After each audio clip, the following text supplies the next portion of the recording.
ఈ వీడియోలో మన మగవారిలో ఉండే ఈ స్పెర్మ్ సెల్స్ అనేవి ఎంత ముఖ్యమైనవో తెలుసుకుందాం. అంతేకాదు మన మగవారిలో ఉండే ఈ స్పెర్మ్ సెల్స్లోని కేవలం ఒక్క డ్రాప్లోనే ఒక బేబీకి జన్మనిచ్చే పవర్ ఉంటుందంట. అంతేకాకుండా మన బాడీలో ఉండే ఈ స్పెర్మ్స్ అనేవి మన బాడీని స్ట్రాంగ్ అండ్ మస్కులర్ చేసే ప్రతి ఒక్క ఎలిమెంట్ ఉంటుందంట. మన బాయ్స్ బాడీలో ఈ స్పెర్మ్స్ తయారవడానికి చాలా సమయం పడుతుందంట. అందుకే సైంటిస్టులు కూడా మన శరీరంలో అత్యంత ముఖ్యమైన సెల్గా ఈ స్పెర్మ్స్ ని చెప్తారు.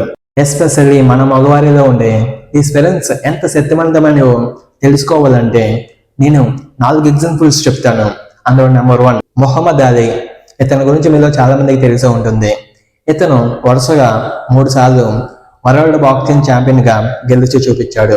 కానీ ఇతని గురించి మీకు తెలియని విషయం ఏంటంటే, ఒకవేళ ఈ మొహమ్మద్ అలీ పార్లమెంట్ లో ఫైట్ చేస్తూ ఉంటే మనం ఇతని మీద బ్యాట్ వేస్తే ఖచ్చితంగా డబ్బులు సంపాదిస్తాం. ఎందుకంటే మీకు తెలుసు, ఇప్పటికొచ్చి ఇతను ఓడిపోయిందే లేదు. ఈ మొహమ్మద్ అలీ ప్రతి బాక్సింగ్ మ్యాచ్ లో గెలవనందుకు మెయిన్ రీజన్ ఏంటనుకున్నారు? వేరే కంటెస్టెంట్ల దగ్గర లేని ఎనర్జీ ఈ మొహమ్మద్ అలీ దగ్గర ఉంది. అది ఎలా? దానికి మెయిన్ రీజన్ వచ్చేసి ఇతనిలో ఉండే స్పెర్మ్ కౌంట్. అవును బ్రో, ఇది నిజం. మీలో చాలా మందికి ఇప్పుడు డౌట్ వస్తుంది, నన్ను ఎలా అడగాలనుకుంటారు. అదేంటి బ్రో, వేరే కంటెస్టెంట్ల దగ్గర కూడా సేమ్ స్పెర్మే కదా ఉంది, మరి మొహమ్మద్ అలీ కూడా మేల్ కంటెస్టెంట్లతోనే కదా ఫైట్ చేసేది అని మీరు అడగొచ్చు. అవును, నిజమే. దానికి సమాధానం మొహమ్మద్ అలీ ఒక ఇంటర్వ్యూలో ఏం చెప్పాడంటే, ఈ మొహమ్మద్ అలీ సీమెన్ రిటెన్షన్ చేసుకుంటాడంట. అంటే తనకేమైనా బాక్సింగ్ టోర్నమెంట్ దగ్గరలో ఉన్నప్పుడు ఈ మొహమ్మద్ అలీ ఏం చేస్తారంటే దాదాపు 3 నెలల పాటు ఎస్పెషల్లీ హస్తప్రయోగానికి శృంగారానికి చాలా దూరంగా ఉంటాడు. అండ్ ఇతను ఇలా చేయడం వల్ల రాబోయే బాక్సింగ్ మ్యాచ్కి బెటర్గా ప్రాక్టీస్ చేసి బాగా ప్రిపేర్ అవుతాడంట. అంతేకాదు ఈ మొహమ్మద్ అలీ చెప్పింది ఏంటంటే, సీమెన్ రొటేషన్ చేసుకోవడం వల్ల తనలో ఎనర్జీ కూడా బాగా పెరిగిందని. Number 2 Nicola Tesla. ఈ పేరుని మీలో చాలా మంది వినే ఉంటారు. మనకి ఏసీ కరెంట్ ని కనుగొన్నదే ఇతనే. అండ్ ఇతని జీవితంలో చాలా భాగం వరకు ఒక వర్జిన్ లాగే బ్రతికాడు. అలా ఎందుకంటే సైంటిస్టులకి ఇమాజినేషన్, క్రియేటివిటీ ఎక్కువగా ఉండాలని. అండ్ అలాగే సైంటిస్టులకి ఆ ఇమాజినేషన్, క్రియేటివిటీ అనేది చాలా ఇంపార్టెంట్ అంట. నికోలా టెస్లా ఏం చెప్పేవాడు అంటే, మన బాడీకి సీమెన్ రిటెన్షన్ అనేది చాలా చాలా ఇంపార్టెంట్ అంట. అంతేకాదు మన బాడీలో స్పెర్మ్ సెల్స్ అనేవి బయటకు పంపకూడదని ఈ నికోలా టెస్లా నమ్మేవాడంట. నెంబర్ 3 ఐఫోన్ ని సృష్టించిన సృష్టికర్త అయిన స్టీవ్ జాబ్స్ తన భార్య ఒక ఇంటర్వ్యూలో ఏం చెప్పింది అంటే, శృంగారం చేసే సమయంలో స్టీవ్ జాబ్స్ కి క్లైమాక్స్ అంటే అస్సలు ఇష్టం ఉండేది కాదంట. తను ఏం చేసేవాడంటే తన వీర్యాన్ని అక్కడ వేస్ట్ చేసేవాడు కాదు. ఆ పవర్ఫుల్ ఎనర్జీని అక్కడ వేస్ట్ చేసే బదులు ఆ పవర్ఫుల్ ఎనర్జీని నా హెల్త్, క్రియేటివిటీ చేయడంలో ఇన్వెస్ట్ చేస్తాను అని స్టీవ్ జాబ్స్ చెప్పాడు. అలాగే స్టీవ్ జాబ్స్ కూడా ఒక మగవాడు 30 రోజుల వరకు సీమెన్ రిటెన్షన్ చేసుకోవడం వల్ల తనలో ఇమాజినేషన్, క్రియేటివిటీ పెరుగుతుందని చెప్పాడు. నెంబర్ 4 ఇతని పేరు డేవిడ్ హాయ్. ఇతను ఒక బాక్సర్. ఇతను cruiser weight and heavy weight boxing champion. And ఇతను కూడా ఏమని చెప్పాడంటే, నా విన్నింగ్ సీక్రెట్ సీమెన్ రిటెన్షన్ చేసుకోవడం వల్ల నాలో మరింత ఎనర్జీ అనేది పెరుగుతుందని చెప్పుకొని వచ్చాడు. అంతేకాదు ఈ డేవిడ్ హైకి రాబోయే రోజుల్లో బాక్సింగ్ టోర్నమెంట్స్ కానీ ఏమైనా టోర్నమెంట్స్ కానీ వస్తున్నాయని డేవిడ్ హైకి ముందే తెలిసినప్పుడు డేవిడ్ హై 6 నెలల ముందు నుంచే సీమెన్ రిటెన్షన్ చేసుకుంటాడంట. అంటే శృంగారానికి చాలా దూరంగా ఉండడం, హస్తప్రయోగం చేసుకోవడం మానేయడం, ఇలా తన పైన ఎంతో తను కంట్రోల్గా ఉంటాడు. అలా చేయడం వల్ల తనలో ఉండే స్పెర్మ్ కౌంట్ అనేది, తన ఎనర్జీ లెవెల్స్ అనేవి మరింత పెంచేలా చేస్తాయి. అంతేకాకుండా తన బాడీ స్ట్రెంగ్త్ ను కూడా పెంచేలా చేస్తాయి. ఫ్రెండ్స్, మనం కూడా ఈ పవర్ఫుల్ స్పెర్మ్ సెల్స్ అనేవి మనం కరెక్ట్గా యూజ్ చేసుకుని సీమెన్ రిటెన్షన్ చేసినట్లయితే ఒక 6 నెలలో, 3 నెలలో, అట్లీస్ట్ 1 నెల అయినా మన పైన మనం కంట్రోల్ ఉండి మనం సీమెన్ రిటెన్షన్ పాటించడం వల్ల ఈ స్పెర్మ్ సెల్స్ అనేవి మనలో మరింత ఎనర్జీ కలిగేలా చేస్తాయి. ఫోకస్ అండ్ కన్సిస్టెన్సీ, డిసిప్లిన్ కూడా ఏర్పడతాయి. అంతేకాదు ఈ డేవిడ్ హై ఏం చెప్పాడు అంటే, వేరే బాక్సర్స్ కూడా నాలాగే బహుశా సీమెన్ రిటెన్షన్ చేయడం వల్ల వాళ్ళలో కూడా మరింత ఎనర్జీ పెరిగి వాళ్ళు కూడా ఛాంపియన్స్ అయ్యే అవకాశం ఉంది. మీరు నా వీడియోని ఎంతవరకు చూసారంటే ఎస్, నాకు అర్థమవుతుంది, మీరు కూడా మీ లైఫ్లో ఎంతో మారాలనుకుంటున్నారు. ఈ వీడియోలో నేనైతే మీకు 4 ఎగ్జాంపుల్స్ మాత్రమే చెప్పాను. కానీ బయట అయితే ఈ సీమెన్ రొటేషన్ చేయడం వల్ల అండ్ ఈ సీమెన్ రొటేషన్ ని పాటించడం వల్ల ఒక 30 రోజులైనా లేకపోతే 6 నెలలైనా పాటించడం వల్ల డిసిప్లిన్ గా వందల వేల మంది సక్సెస్ఫుల్ పీపుల్ గా మారారు. అండ్ ఈ సీమెన్ రిటెన్షన్ చేయడం వల్ల చాలా మంది తమ వీర్యాన్ని అనవసరంగా వేస్ట్ చేయడం మానేసి చాలా పెద్ద విజయాలు సాధించారు.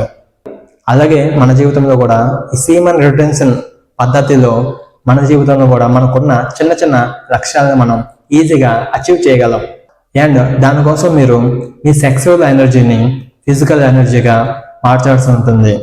అండ్ ఎవరైనా మీ పైన మీరు కంట్రోల్గా ఉండి ఒక 30 days వరకు సీమెన్ రిటెన్షన్ చేయడం వల్ల మీరు అనుకున్న లక్ష్యాన్ని సాధించగలరు. అండ్ దానికోసం మీరు రోజు మెడిటేషన్, యోగా, జిమ్ చేయాలని నేను చెప్పట్లేదు. అవును, అయినో అలా చేయడం వల్ల చాలా కష్టంగా ఉండొచ్చు మీకు. ఎస్పెషల్లీ నేను చెప్పేది ఏంటంటే ఒక 30 రోజుల వరకు సీమెన్ రిటెన్షన్ చేసి ఈ పద్ధతిని ఒకసారి పాటించి చూడండి.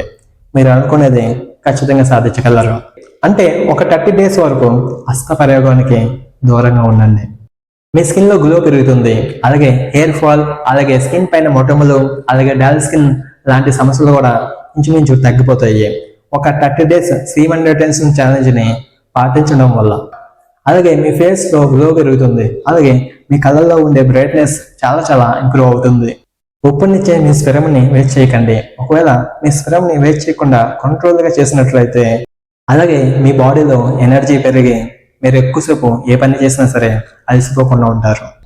కేవలం ఫిజికల్ హెల్తే కాదు, మెంటల్ హెల్త్ కూడా ఎంతో ఇంప్రూవ్ అవుతుంది. అలాగే సైంటిస్టులు రీసెర్చ్ చేసి ఏం చెప్తున్నారు అంటే ఒకవేళ మీ స్వరంని వేస్ట్ చేయలేకపోతే మీ మజిల్స్ లో, మీ బాడీలో ఉన్న మజిల్స్ లో మార్పులు చూసి మీరే ఆశ్చర్యపడిపోతారంట. సైంటిస్టులు ఇది మాత్రం ఖచ్చితంగా చెప్తున్నారు. ఒకవేళ మీ బాడీలో ఉండే స్పెరమ్ సెల్స్ అయ్యి అనవసరంగా వేస్ట్ చేస్తున్నట్లయితే మీరు మీ బాడీలో మజిల్స్ అనేవి వీక్ అయిపోతాయంట. అలాగే చాలా మంది ఏం చెప్తూ ఉంటారంటే బ్రదర్, నాలో కాన్ఫిడెన్స్ అనేది చాలా తక్కువగా ఉంది, నేను నలుగురిలో ఉన్నప్పుడు మాట్లాడలేకపోతున్నాను.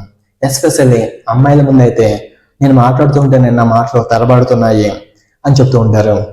సో కొన్ని మందిలో అయితే కాన్సన్ట్రేషన్ ప్రాబ్లం ఉంటుంది. ఒకే విషయం పైన ఎక్కువగా ఫోకస్ చేయలేరు. అండ్ వీళ్ళలో మెమరీ ప్రాబ్లం కూడా ఉంటుంది. అంటే ఎక్కువగా గుర్తు పెట్టుకోలేరు. ఇలాంటి వారు సీమెన్ రిటెన్షన్ పద్ధతిలో ఒక 30 రోజుల పాటు వీర్యాన్ని వేస్ట్ చేయకుండా, హస్తప్రయోగం చేయకుండా ఉంటే సో మెల్లిమెల్లిగా కాన్సన్ట్రేషన్ ప్రాబ్లం అనేది వీళ్ళలో పూర్తిగా దూరం అవుతుంది. అండ్ మెమరీ ప్రాబ్లం కూడా తగ్గిపోతుంది. ఎస్పెషల్లీ ఈ విషయాలపైన అనేక మంది శాస్త్రవేత్తలు రీసెర్చ్ చేసి చెప్పారు. అంతేకాదు వీళ్ళల్లో మేమేమన్నా సాధించగలమనే కాన్ఫిడెన్స్ అనేది చాలా బలంగా ఉంటుంది. ఎస్పెషల్లీ సీమెన్ రిటెన్షన్ వల్ల మనకి ఇన్ని ప్రయోజనాలు ఉన్నప్పుడు మనం పనికిరాని లక్షణాలన్నిటికి మనం బానిసలు అవ్వడం అనేది ఎంతవరకు కరెక్ట్ అంటారు?